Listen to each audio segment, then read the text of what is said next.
이렇게 1층의 관람은 끝났지만 오픈월드 게임처럼 높은 자유도는 다른 층으로도 이어지고 있는데요. 하지만 유일하게 2층의 수장고만은 출입할 수가 없습니다. 그 이유는 이 미술관의 설립 스토리에서 찾을 수 있는데요. 사실 이 건물은 애초에 미술관이 아닌 순수하게 수장고로만 쓰일 예정이었습니다. 국립현대미술관이 부족한 수장고의 면적이란 문제를 해결하고자 2012년부터 본격적으로 새로운 수장고에 후보지를 물색하기 시작했고, 그러던 중 청주시가 2003년까지 KTNG의 담배 공장으로 쓰이다 버려진 건물과 부지를 무상으로 제공하기로 한 것인데요. 그렇게 이곳을 국립현대미술관의 새로운 수장고이자 서울 과천 덕수궁으로 전시 때마다 예술품을 보내고 받으며 미술관 물류의 중심으로 만드는 것이 본래의 계획이었습니다. 미술관의 입장에선 세계관과 거리가 있더라도 수장고 설립에 가장 큰 문제가 되는 수백억의 토지 비용을 해결할 수 있었으니 꽤나 좋은 계획이라 할 수 있었지만, 청주 시민의 입장에서만큼은 그리 반가운 계획이 아니었는데요.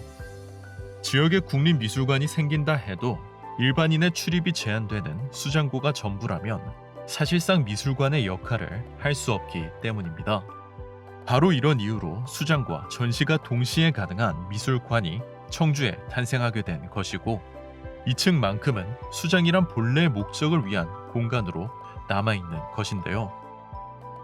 그렇기 때문에 현대미술관이 소장한 예술품은 전시가 없다면 거의 대부분이 청주관에 와 있는 것이고, 덕분에 우린 정해진 스토리 라인을 벗어난 오픈월드 미술관을 가질 수 있었던 것이죠. 그리고 이보다 한층 위 3층으로 올라간다면 1층과 같은 이름의 또 다른 개방 수장고가 있습니다. 특히 그 분위기부터가 1층보다 가볍게 느껴지기 때문인지 벌써부터 에티켓과 푸들은 마음이 들뜨고 있는데요. 3층의 개방 수장고는 1층보다 규모는 작지만 어떤 면에선 1층의 작품보다 더 만나보기 힘든 작품들이 모여있는 곳입니다. 이는 1층과 3층의 작품을 소장하는 목적이 다르기 때문인데요. 1층의 작품들은 미술관이 한국예술사적 가치를 인정해 모아온 작품들이라면, 3층은 유망한 젊은 작가들의 작품을 구매함으로써 그들의 예술 활동을 지원하고 다시 그 작품을 다른 국가기관이나 재외공간 등에 대여해주는 미술은행의 소장품이라서 한 곳에 모아놓고 전시할 기회가 없던 작품들이기 때문입니다. 표현이 젊은 작가일 뿐 대한민국 최고의 미술관에서 인정받은 한국 미술계 스타들의 작품들이 모두 모여 있는데요. 특히 제작된 지 몇 년 되지 않은 작품들이 많은 덕분에 미술에 대해 그리 높지 않은 경험치로 봐도 생각보다 많은 작품들이 눈길을 사로잡지만, 우리가 알고 싶은 것은 그 내면이란 점이 더 중요할 것 같습니다. 그래서 제 나름대로의 3층을 감상하는 아주 단순한 방법이 있다면, 눈에 들어오는 작품이나 혹은 전혀 공감되지 않는 작품을 보며 작가의 이름을 검색해 보는 것입니다. 마침 푸들과 에티켓 커플에게 붉은색 그림이 눈에 들어왔습니다. 왜 붉은색인지, 무엇을 그린 것인지 고민 중일 때 에티켓이 검색한 작가의 정보를 보여주는데요. 푸들은 이를 보고 한 번 더 놀라게 됩니다. 작가의 모든 그림이 붉은색이기 때문이죠. 그리고 바로 이 순간은 어쩌면 미술과의 공감이 한 번 더 시작되는 순간이기도 한데요. 자연스럽게 이 작가는 왜 붉은색으로만 그림을 그리는지 궁금해지기 때문입니다. 특히 검색을 통해 알게 된 영국 유학파란 작가의 경력과 대비되는 동양적 풍경은 계속해 호기심을 자극하는데요. 작가의 인터뷰들을 살펴보면 서양의 풍경화와 달리 고정된 시선을 넘어 다양한 접근이 가능했던 우리의 풍경화를 그리고 싶었다는 얘기와, 군 시절 야간 투시경으로 바라본 DMZ의 자연 풍경은 그 광활한 모습과 달리 사람이 들어갈 수 없다는 점에서 영향을 받아 붉은색으로 모순된 시점을 가진 풍경화를 표현하려 했고, 덕분에 현실인 듯 하면서도 현실 같지 않은 입체적인 붉은 풍경들이 탄생했다고 하는데요. 처음엔 그저 시각적 자극에 이끌려 본 작품들이지만 작가와 작품을 이해할수록 그 이면엔 색보다 더 깊은 얘기들이 가득하다는 것을 알 수 있습니다. 그런데 이와 반대로 전시를 보고 난 후에도 있었는지 기억에 잘 남지 않는 작품도 있습니다. 이 작품은 구체적인 무언가를 보여준다기보다 추상적이고 화려하지 않아 눈에 들어오지 않는 탓에 다른 작품들에 가려 보이지 않을 수도 있는데요. 하지만 작품을 구성하는 여러 이미지 중 몇몇은 꽤나 익숙하게 느껴지기도 합니다. 그런데 작품을 좀 더 알기 위해 작가를 검색해본 푸들과 에티켓은 작가의 작품들이 대체로 대상의 전체를 담기보다 부분을 찍는 것을 좋아하고 꽤나 추상적인 모습을 좋아한다는 것을 발견했지만 한 가지 분명한 공통점 또한 찾아내게 되는데요. 바로 사진 속의 그 어느 대상도 그리 특별한 것을 찍은 건 아니라는 것입니다. 오히려 사진 속 대상들은 누구나 바라볼 수 있는 건물이나 풍경의 일부이고 그 속에서 남들과 다르게 바라보는 시선을 가진 작가의 작품이란 것을 알게 되는데요.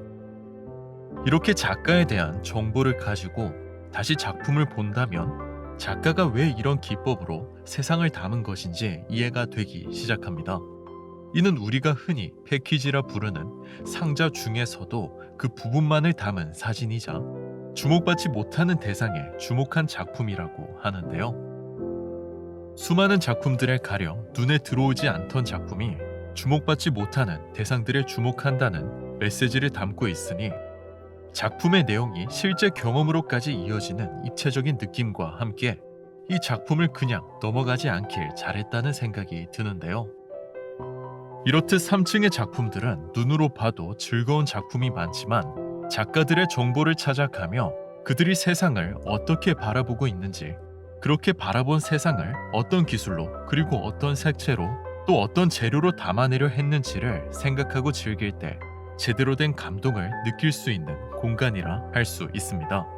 다만 이 작은 공간 속 작품들이 결코 적지 않기에 관람 후에 물론 관람 중에도 머리를 식히고 싶어지는데요. 그래서 1층과 3층 어디에서나 접근하기 쉬운 2층에 휴게 공간이 마련되어 있는 것이죠. 이곳에서 휴식을 취하며 에너지를 보충한 에티켓과 푸들은 드디어 4층 수장고에 도착하게 됩니다. 4층의 수장고는 이 미술관이 가진 여러 수장고 중에서도 단위 면적당 가장 많은 작품을 가지고 있기 때문에 당연히 단위 면적당 가장 비싼 공간이고 그래서인지 이름마저도 특별한 특별수장고인데요. 대체 어떤 곳이길래 그토록 특별한 것일까란 기대를 가지고 도착한 에티켓과 푸들은 엘리베이터에서 내리자마자 말문이 막히게 됩니다. 마치 들어가선 안 될 것 같은 공간에 들어온 느낌을 주고 있기 때문인데요. 눈에 띄게 낮은 층고에서 느껴지는 사무적인 분위기를 시작으로 다른 층의 수장고와 달리 내부가 전혀 보이지 않는 4층의 수장고는 닫혀있는 두꺼운 철문과 대형 금고의 손잡이를 보는 것 같은 디테일과 함께 절대 들어가선 안 될 공간처럼 압박을 주고 있습니다. 혹시 층을 잘못 찾아온 게 아닐까 싶은 마음에 에티켓과 푸들은 괜히 엘리베이터를 한 번 더 쳐다보게 되는데요. 하지만 이런 첫인상과 달리 4층의 특별 수장고는 매 정시마다 10명에게만 문을 열어주는 아주 특별한 방식으로 운영될 뿐 누구나 얼마든지 관람할 수 있는 공간입니다. 굳이 이런 분위기를 가진 이유가 있다면 1층이나 3층처럼 수장과 전시 공간의 중간 단계라기보다 수장과 연구 공간의 중간 단계에 가깝기 때문이고 그래서인지 4층의 특별 수장고는 어쩌면 미술관이란 오픈월드 게임의 최종 보스처럼 느껴지기도 하는데요. 그런 최종 보스답게 당연히 이 수장고는 그 내부조차 관람객의 눈을 한 번에 사로잡을 법한 공간은 결코 아닙니다. 앞서도 언급했듯이 단위 공간당 작품 수가 워낙 방대한 탓에 이 공간을 얕잡아 봤다간 압도적인 분위기에 휩쓸려 작품을 제대로 보지 못하고 나올 수도 있기 때문인데요. 바로 이런 최종 보스 수준의 4층 특별 수장고를 가장 제대로 즐기는 방법이 있다면 걷고 지나치며 작품을 보는 것이 아닌 앉아 머물면서 작품과 오랜 시간 교감을 쌓는 것입니다. 이는 추상적인 표현이 아닌 정말 오랜 시간 머물며 작품을 감상할 수 있도록 의자와 가구들까지 가져다 두었는데요. 그렇게 보게 될 작품들 또한 시즌에 따라 다르겠지만 이번 주제는 드로잉입니다. 사실 드로잉이란 것은 청주관이 아닌 다른 미술관에서도 자주 다루는 주제이지만 이곳만의 다른 점이 있다면 단연 그 수량입니다.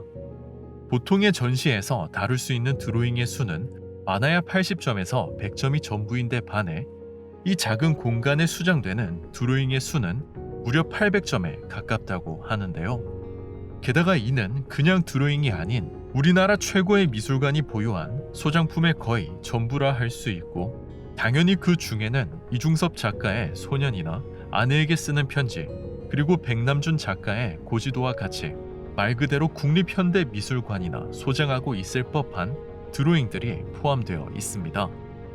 게다가 유명 작가들이 작품을 만들어가는 과정에서 그렸던 중간 과정에 드로잉들도 포함되어 있어 아마 이 공간 하나만 봐도 웬만한 미술관 몇 개 이상의 전시를 볼 수 있을 것만 같은데요. 그렇기 때문에 이 4층 또한 하루에 감상할 수 있을 법한 공간은 아닙니다. 물론 앞서 둘러본 1층과 3층의 오픈월드를 하루 만에 감상한다는 것도 현실적으로 불가능한 탓에 이 미술관은 절대 한 번에 와서 모두 감상할 수 있을 법한 공간이라 할 수는 없는데요. 어쩌면 이런 이유 때문에 이 미술관엔 별다른 입장료가 없는 것일지도 모르겠습니다. 청주관이란 미술의 오픈월드는 단단히 마음 먹고 찾아가는 어려운 미술관이 아닌 게임을 하듯 생각날 때면 들려 나를 찾아오는 미술과 공감하는 공원 같은 미술관과 더 닮아 보이기 때문이죠. 이렇게 청주관의 최종 보스까지 만난 에티켓과 푸들 커플이 마지막으로 방문하게 될 수장고이자 전시 공간이 남아있다면 바로 야외 공간입니다. 물론 보여드리지 않은 5층도 의미 있는 전시가 열리고 있지만 이 전시는 청주관이 아닌 곳에서도 열릴 수 있는 것이라면 야외 공간의 것은 오직 청주관만의 얘기를 가지고 있고 청주관의 주제를 함축한 공간이기 때문인데요. 그래서 저는 1층부터 5층까지의 모든 관람이 끝난 후에 야외 작품을 보시길 추천드립니다. 하지만 저의 설명을 따라 밖으로 나온 에티켓과 푸들은 정작 야외에 아무것도 없어 당황하게 되는데요. 이 작품은 사실 눈에 보이지 않도록 만들어져 있기 때문입니다. 그렇다고 마음의 눈으로 보면 된다는 무책임한 얘기가 아닌 그저 앱을 통해 AR로 보는 작품인데요. 아무것도 없는 건물의 전면과 광장을 앱으로 비추는 순간 완전히 새로운 세상이 펼쳐집니다. 그 중에서도 제가 중요하게 생각하는 것은 건물의 전면을 꾸민 이 작품인데요. 본래 작가의 실제 작품들처럼 산업화 시대의 디테일과 이미지를 도면처럼 그려낸 것이 특징이고, 바로 그 특징이 담배 공장으로 쓰이던 이 건물과 장소의 기억과 맞아떨어지기 때문에 미술관의 전면을 장식하게 된 것입니다. 그래서 이 디테일들을 자세히 들여다보면 모두 하나같이 그 시절의 이 건물과 관련된 것들이란 걸 알 수 있는데요.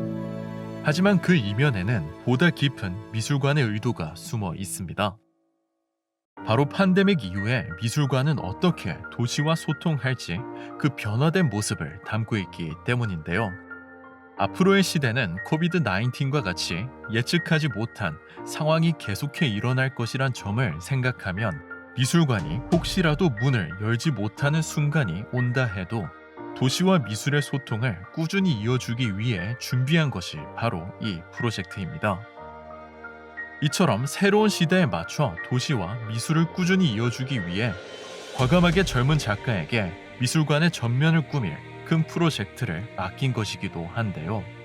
꽤나 과감해 보이기도 하지만 사실 지금 보고 계신 이 영상 또한 그리 다른 목적을 가지고 있진 않습니다.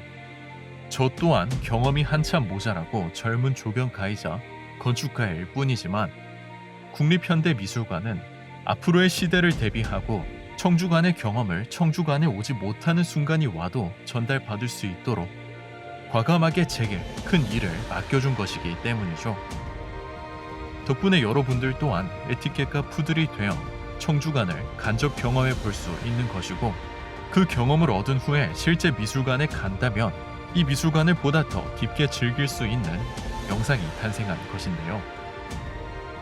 우리가 청주관을 통해 경험해야 할 것이 바로 이런 것입니다. 각각의 층들이 주었던 깊은 내용으로 미술관의 분위기가 아닌 미술 그 자체와 공감하게 됐다면, 건물이란 한계를 넘어 미술과 도시를 공감시키려 끊임없이 노력하고 있기 때문이죠. 그래서 청주관이 주는 경험은 지금 이 순간의 건물과 미술에서 끝나지 않고, 그 미술을 통해 장소가 가진 기억과 방문객을 공감시키기도 하며 도시를 완성해주고 있는 것인데요. 더 이상 역할을 하지 못했던 산업화 시대의 공장들은 어쩌면 도시에서 문화적으로 가장 낮고 힘없는 장소일지도 모릅니다.